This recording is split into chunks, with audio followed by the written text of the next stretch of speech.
தோசைக்கு தொட்டுக்க வெறும் இட்லி பொடி கொடுத்தா எப்படிங்க? அதனால எங்கள் அம்மா கிட்ட சண்டை போட்டு இந்த எம்மியான பூண்டு கார சட்னி தான் எப்படி பண்ணணும்னு நான் கற்றுக்கிட்டேன். So I'm going to share you guys a delicious recipe today. Grab your apron and stay tuned. நீங்கள் பார்த்துட்டு இருக்கிறது cooking with Meena and Leela channel. நான் உங்கள் லீலா வித் மை மாம் மீனா.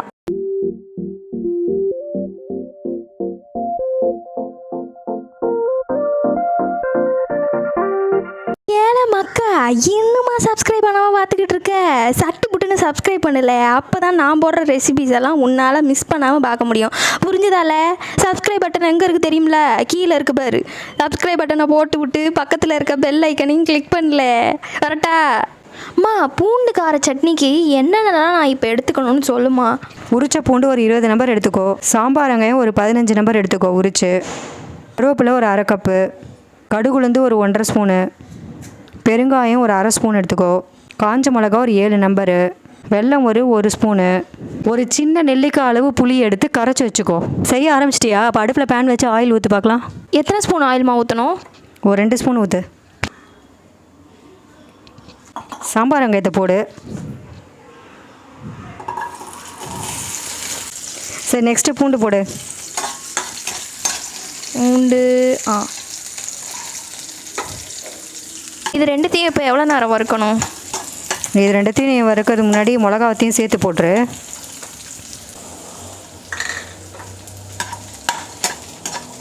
அம்மா, நான் ஒரு கிட்டத்தட்ட 10 நிமிஷமாக இதை வதக்கியிருப்பேன். போதுமா இல்லை இன்னும் வதக்கணுமா? அவ்வளோதான் லீலா, நல்லா வதக்கியிருக்க. இப்போ நீ என்ன பண்ணுற? இது பிளேட்டில் போட்டு ஆற வை. நான் வதக்கின சின்ன வெங்காயம், பூண்டு, காஞ்ச மிளகா எல்லாத்தையும் இப்போ பிளேட்டுக்கு ட்ரான்ஸ்ஃபர் பண்ணியாச்சு. இதை ஒரு 5 மினிட்ஸ் ஆற வச்சா போதும்லம்மா? போதும். அம்மா, நீ சொன்ன மாதிரியே இந்த பூண்டு, சின்ன வெங்காயம், காஞ்ச மிளகா எல்லாத்தையும் நான் ஒரு ஃபைன் பேஸ்ட்டாக அரைச்சி வச்சுருக்கேன். ஓகேவா இது? நீலா, அதில் உப்பு சொல்ல மறந்துட்டேன்டி. நான் போட்டேனே. எவ்வளோ போட்ட? தேவையான அளவு போட்டிருக்கேன். நீ வேணால் டேஸ்ட் பண்ணிப்பார். ஓகே. அம்மா, நான் பேன் வச்சுட்டேன். அந்த கடாயும் காஞ்சிருச்சு. இப்போ என்ன பண்ணணும்? அதில் 2 ஸ்பூன் ஆயில் ஊற்று. ஊற்றியாச்சு. ஆயில் ஊற்றுனதுக்கப்புறம் கடுகு போடணுமா? இருடி, முதல்ல எண்ணெய் காயட்டும். அம்மா, எண்ணெய் காஞ்சிருச்சு, புகைலாம் வருது. இப்போ என்ன பண்ணணும்? கடுகு உளுந்து போடலையா நீ இன்னும்? நீ வெயிட் பண்ண சொன்னனால வெயிட் பண்ண. சரி, போடுறேன். கருவேப்பிலை போடு. அந்த அரைச்சி வச்சிருக்க சட்னி எடுத்து அதில் போடலீலா. ஊற்றியாச்சு. அம்மா, சட்னி நல்லா கொதிக்கிற மாதிரி இருக்குமா? அவ்வளோதானா? சாப்பிட்லாமா எடுத்து? அதில் புளி கரைச்சி ஊற்றணும், வெல்லம் போடணும், பெருங்காயம் போடணும். இவ்வளோ இருக்கா? சரி, இப்போ என்ன பண்ணணும் அடுத்து? இப்போ புளியை கரைச்சி அதில் ஊற்றிடு. புளி தண்ணியை ஊற்றி நல்லா கலந்துக்கிட்டு இருக்கேன். இப்போ என்ன பண்ணணும்? வெல்லத்தையும் போட்டுருலீலா. வெல்லத்தை போட்டாச்சு. கலரி விடு நல்லா. எதுக்கு இதில் இப்போ வெல்லம் போடுறோம்? இந்த சட்னிக்கு அதான் டேஸ்ட்டு. இது கார சட்னி தானே? இருந்தாலும் வெல்லம் போட்டால் தான் மைல்டாக நல்லாயிருக்கும் உனக்கு. அம்மா, வெல்லம் போட்டு எல்லாம் கரைஞ்சிருச்சு. இப்போ அடுத்து என்னது? பெருங்காயத்தையும் போட்டுரு. ஃபைனலாக பெருங்காயத்தை போடணுமா? ஆமாம். சூப்பர். பெருங்காயத்தை போட்டு இந்த சட்னியை ஃபினிஷ் பண்ண போகிறேன் நான்.